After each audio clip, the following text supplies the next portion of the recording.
তো পেশার দিশা এই চ্যানেলে আবারও একটি নতুন ভিডিওতে সুপ্রিয় দর্শক বন্ধু তথা কর্মপ্রার্থী যারা রয়েছেন আপনাদেরকে স্বাগত জানাই। এই চ্যানেলে মূলত জব রিক্রুটমেন্ট ক্যারিয়ার এই সংক্রান্ত অনলাইনে ফর্ম ফিল আপ এবং অন্যান্য প্রতিবেদন সরাসরি দেখানোর চেষ্টা করি। তো আজকের প্রতিবেদনে মূলত আলোচনা করব মাধ্যমিক পাশে কলকাতা মেট্রোতে শতাধিক শূন্যপদে কর্মী নিয়োগ করতে চলেছে এবং পরীক্ষা ছাড়াই ডাইরেক্ট চাকরি। তো এই নিয়ে আমরা আজকে প্রতিবেদন আলোচনা করব। আমি মেট্রো রেলওয়ে কলকাতার অফিসিয়াল ওয়েবসাইটে রয়েছি। যদি আজকের ভিডিও ভালো লাগে তাহলে অবশ্যই লাইক, শেয়ার এবং কমেন্ট করবেন এবং চ্যানেলে সাবস্ক্রাইব না থাকলে নিত্য নতুন এরকম লাইভ আপডেট পাওয়ার জন্য অবশ্যই চ্যানেলটি সাবস্ক্রাইব করে ভিডিওগুলো দেখবেন। তো চলুন আজকের প্রতিবেদন শুরু করা যাক। বলা হচ্ছে কলকাতা মেট্রো রিক্রুটমেন্ট 2024-25 অনুসারে একটি বিজ্ঞপ্তি জারি করা হয়েছে, যেখানে শতাধিক শূন্যপদে কর্মী নিয়োগ করা হচ্ছে। মজার বিষয় হলো এখানে মাধ্যমিক পাস থাকলে তারা আবেদন করতে পারবে। তো কিভাবে আবেদন করব, কবে শেষ তারিখ, এগুলো আজকে আলোচনা করব। তো পদের নাম বলা হচ্ছে কলকাতা মেট্রোর অফিসিয়াল যে বিজ্ঞপ্তি সেখানে বলা হচ্ছে ট্রেড অ্যাক্ট অ্যাপ্রেন্টিস হিসাবে নিয়োগ করা হবে। শূন্যপদের সংখ্যা মোট 128টি এবং বিভিন্ন ট্রেডে এখানে ভাগ করা আছে। বেতন এখানে যে অ্যাপ্রেন্টিস অ্যাক্ট অনুসারে নিয়ম যেটা, সেই নিয়ম অনুসারে কিন্তু বেতন পাওয়া যাবে। শিক্ষাগত যোগ্যতা বলা হচ্ছে যে মাধ্যমিক পাস 50% নম্বর সহ মাধ্যমিক পাস, তাছাড়াও যে ট্রেড সার্টিফিকেট অর্থাৎ এনসিভিটি বা এসসিভিটি অর্থাৎ state council of vocational and training অথবা national council of vocational and training, এই সার্টিফিকেট কিন্তু অর্জন করে থাকতে হবে। বয়স সীমা বলা হচ্ছে 15 বছর থেকে শুরু করে 24 বছর বয়স পর্যন্ত আবেদন করা যাবে, এখানে এটা বলা হচ্ছে। আবেদন ফির একটা ব্যাপার এখানে রয়েছে, আমরা অফিসিয়াল যে ওয়েবসাইট থেকে নেওয়া যে বিজ্ঞপ্তি সেখান থেকে আমরা দেখে নেব ডিটেলস কি বলা হচ্ছে। আবেদন শুরুর তারিখ হচ্ছে 23শে ডিসেম্বর 2024 এবং 22শে জানুয়ারি 2025 পর্যন্ত এই যে প্রক্রিয়া অর্থাৎ ফর্ম ফিল আপের যে প্রক্রিয়া এটা কিন্তু চলতে থাকবে। তো মেট্রো রেলওয়ের কলকাতা যে ওয়েবসাইট, এই অফিসিয়াল ওয়েবসাইটে আমি রয়েছি, এর লিঙ্ক আমি ডেসক্রিপশন বক্সে দিয়ে রাখবো। কর্মপ্রার্থী যারা রয়েছেন ইচ্ছুক এবং উপযুক্ত যোগ্যতা সম্পন্ন, আপনারা এক ক্লিকেই পৌঁছে যেতে পারবেন মেট্রো রেলওয়ে কলকাতার অফিসিয়াল ওয়েবসাইটে। তো প্রথমে আমরা নোটিফিকেশনটা একটু ডাউনলোড করে দেখে নিই। তো এই জন্য আমরা যাব নিউজ অ্যান্ড রিক্রুটমেন্ট যে অপশন, সেখানে যাব। এখানে গেলে বাঁদিকে আমরা দেখতে পাচ্ছি রিক্রুটমেন্ট ইনফরমেশন, এখানে গেলাম।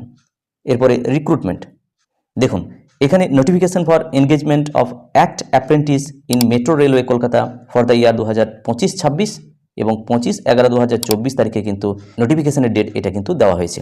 এখানে ডাউনলোড করে আমরা দেখে নেব যে এই নোটিফিকেশানে কী বলা হচ্ছে। দেখুন, notification for engagement of act apprentice in metro railway Kolkata for the year 2025-26 download হয়ে চলে এসেছে। এখানে আমরা দেখছি ডেট অফ নোটিফিকেশন বলা হয়েছে, ডেট অফ অনলাইন অ্যাপ্লিকেশন কবে থেকে স্টার্ট হবে, কতদিন পর্যন্ত চলবে, এগুলো কিন্তু সব এখানে বলা হয়েছে। এবং এখানে বলা হচ্ছে অ্যাপ্রেন্টিস অ্যাক্ট 1961 এবং 1992 যে রুল, সেই অনুসারে কিন্তু এই যে ফর্ম ফিল আপ এটা কিন্তু করা হবে। 23/12/2024 থেকে 22/1/2025 পর্যন্ত এই যে প্রক্রিয়া এটা চলবে। এখানে বিভিন্ন ট্রেডের ক্ষেত্রে মোট কতগুলি 128টি শূন্যপদ সেটা এখানে রয়েছে। এখানে একটা কথা বলা হচ্ছে যে SC, ST, OBCরা যদি আনরিজার্ভ ট্রেনিং স্লটে যদি অ্যাপ্লাই করে তাহলে কোনো এজ রিল্যাক্সেশন দেওয়া হবে না, সেই কথাটা বলা হচ্ছে। এখানে এজের যে ব্যাপারটা আছে 15 বছর থেকে শুরু করে 24 বছর বয়স পর্যন্ত যে বয়স সীমা, সেইটা বলা হচ্ছে কবে না, যেদিন অ্যাপ্লিকেশন রিসিভ করা হবে সেটা কাট অফ ডেট হিসাবে ধরা হবে। সরকারি নিয়ম অনুসারে যেটা SC, ST, OBCদের জন্য ছাড় 5 বছরের যে ছাড় সেটা কিন্তু দেওয়া হবে, সেই কথাটা এখানে বলা হচ্ছে। এডুকেশনাল কোয়ালিফিকেশনে বলা হচ্ছে 10th ক্লাস যে এক্সামিনেশন অর্থাৎ 10+2 এক্সামিনেশন যে সিস্টেম, সেই অনুসারে মিনিমাম 50% মার্কস সহ পাস করতে হবে। সেই সঙ্গে যে ট্রেড সার্টিফিকেট সেটা এনসিভিটি বা এসসিভিটি থেকে এই যে ট্রেড সার্টিফিকেট এটা অর্জন করতে হবে। মেডিকেল ফিটনেসের একটা কথা এখানে বলা রয়েছে। উপযুক্ত যোগ্যতা সম্পন্ন যারা প্রার্থী রয়েছেন আপনারা কিন্তু এগুলো সব দেখে নেবেন, ডাউনলোড করে আগে পুরো বিষয়টা দেখে তারপর কিন্তু অ্যাপ্লাই করবেন। এখানে বলা হচ্ছে মোড অফ সিলেকশন, কি পদ্ধতিতে সিলেকশন করা হবে।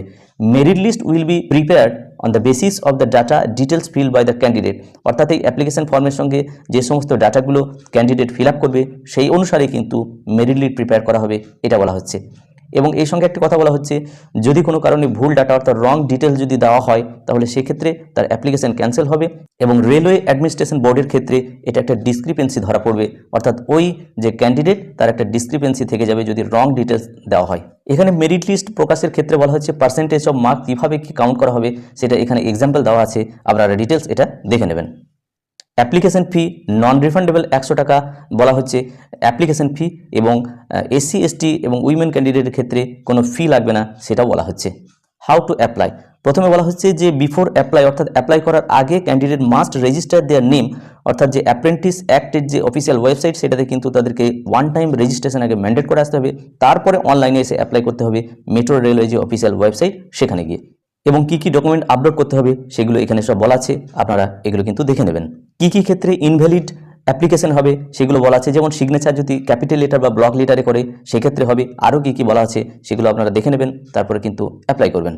সুতরাং 23/12/2024 তারিখ থেকে এই যে অ্যাপ্লিকেশন এটা কিন্তু চলবে, যখন এই ওয়েবসাইটে লিঙ্ক দেওয়া হবে আপনারা যারা রয়েছেন অ্যাপ্লাই করতে ইচ্ছুক প্রার্থী যারা রয়েছেন তারা এসে লিঙ্কে ক্লিক করে পরপর স্টেপ এগিয়ে গিয়ে কিন্তু আপনাদেরকে অ্যাপ্লাই করতে হবে। যাই হোক, এই চ্যানেলের মাধ্যমে আমি শুধুমাত্র দিশাটা দেখিয়ে দিয়ে যাব, কাজগুলো আপনাদেরকেই করে নিতে হবে। যদি ভিডিওটি ভালো লাগে এবং কাজে লাগে তাহলে অবশ্যই লাইক, শেয়ার এবং কমেন্ট করবেন এবং অন্যান্যদেরকে দেখার সুযোগ করে দেবেন, এবং চ্যানেলে সাবস্ক্রাইব না থাকলে নিত্য নতুন আপডেট পাওয়ার জন্য ভিডিওগুলো সাবস্ক্রাইব করে তারপর দেখবেন।